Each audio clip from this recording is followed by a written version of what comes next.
Perkenalkan, nama saya Yunita Priana, NPM 5021210, perwakilan dari kelas 4F. Di sini saya akan menjelaskan mata kuliah telaah kurikulum dengan materi yaitu Hakikat, Landasan, Prinsip, Kurikulum 1947 sampai dengan Kurikulum Merdeka dengan dosen pengampu Bapak Tio Gusti Satrian, Magister Pendidikan. Yang pertama yaitu Kurikulum 1947. Kurikulum yang mulai diaplikasikan pada tahun 1950 ini dikenal dengan istilah Leerplan, yang dalam bahasa Belanda artinya rencana pelajaran, dikarenakan pada masa itu Indonesia masih dalam semangat juang merebut kemerdekaan. Sistem pendidikannya pun masih kental oleh pengaruh Belanda. Oleh karena itu, kurikulum ini meneruskan yang sudah digunakan oleh Belanda sebelumnya. Ciri utama dari kurikulum ini adalah menekankan pada pembentukan karakter manusia di Indonesia yang merdeka, berdaulat, dan sejajar dengan bangsa lain. Yang kedua yaitu kurikulum tahun 1952. Tahun ini, kurikulum Indonesia mengalami penyempurnaan.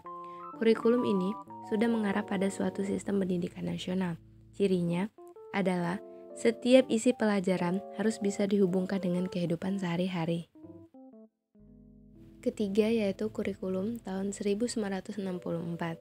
Pada kurikulum ini, pemerintah menginginkan agar rakyat mendapatkan pengetahuan akademik untuk pembekalan pada jenjang sekolah dasar. Dengan begitu, mata pelajaran diklasifikasikan menjadi 5 kelompok bidang studi, yaitu moral, kecerdasan, emosional, keterampilan, dan jasmani. Kelima hal tersebut dikenal juga dengan program Pancawardhana. Ada juga yang menyebutnya bahwa Pancadawarna berfokus pada pengembangan daya cipta, rasa, karsa, karya, dan moral. Keempat, yaitu kurikulum tahun 1968. Ditunjukkan untuk membentuk manusia Pancasila sejati, kuat, sehat jasmani, mempertinggi kecerdasan dan keterampilan jasmani, moral, budi pekerti, dan keyakinan beragama. Oleh karena itu, mata pelajaran yang dibuat lebih bersifat teoritis, kurikulum ini juga menekankan pendekatan organisasi dalam materi pelajaran seperti kelompok pembinaan Pancasila, pengetahuan dasar, dan kecakapan khusus. Kelima, kurikulum tahun 1975. Kurikulum ini dipengaruhi oleh konsep di bidang manajemen yang terkenal pada masa itu, yaitu MBO atau Management by Objective. Tujuan, materi, dan metode pengajaran diatur secara rinci dalam prosedur pengembangan sistem instruksional atau PPSI. Masa ini dikenal dengan istilah satuan pelajaran, yaitu rencana pelajaran dibuat untuk setiap satuan bahasan. Setiap satuan pelajaran dirinci lagi menjadi petunjuk umum, tujuan instruksional khusus atau TIK, materi pelajaran, alat pelajaran, kegiatan belajar mengajar, dan evaluasi. Kurikulum ini banyak mendapat kritik karena setiap guru menjadi sibuk karena harus menulis rincian apa yang akan dicapai dari setiap kegiatan pembelajaran. Keenam, kurikulum 1984. Kurikulum ini sering disebut juga kurikulum 1975 yang disempurnakan. Salah satu tokoh penting di balik kelahiran kurikulum ini adalah Dr. Conny R. Semiawan, Kepala Pusat Kurikulum Depdiknas tahun 1980 sampai dengan 1986. Menggunakan model yang disebut juga dengan cara belajar aktif siswa atau CBSA atau Student Active Learning atau SAL. Namun, banyak sekolah yang merasa sistem ini kurang efektif karena kelas dianggap tidak kondusif untuk belajar. Penolakan CBSA pun banyak bermunculan. Yang ketujuh yaitu kurikulum tahun 1994 dan suplemen kurikulum tahun 1999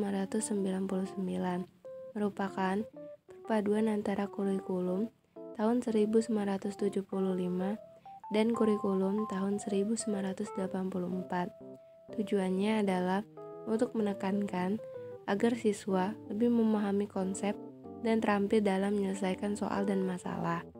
Sistem pembelajarannya 1 tahun dibagi menjadi 3 catur bulan. Jadi, diharapkan agar siswa dapat menerima materi pembelajaran yang lebih banyak. Beban belajar siswa dianggap terlalu berat, menyebabkan bertebarannya berbagai macam kritik terhadap kurikulum ini. Kedelapan yaitu kurikulum tahun 2004. Kurikulum ini dikenal dengan sebutan kurikulum berbasis kompetisi atau KBK.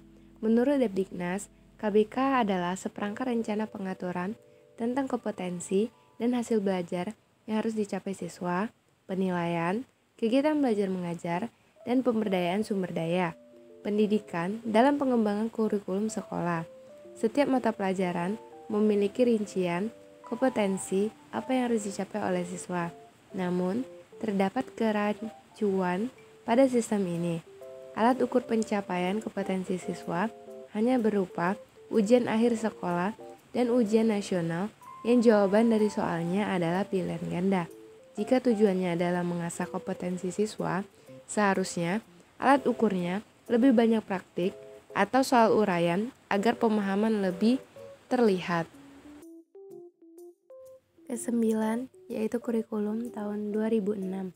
Pada tahun ini, KBK dihentikan dan diganti oleh KTSP atau kurikulum tingkat satuan pendidikan.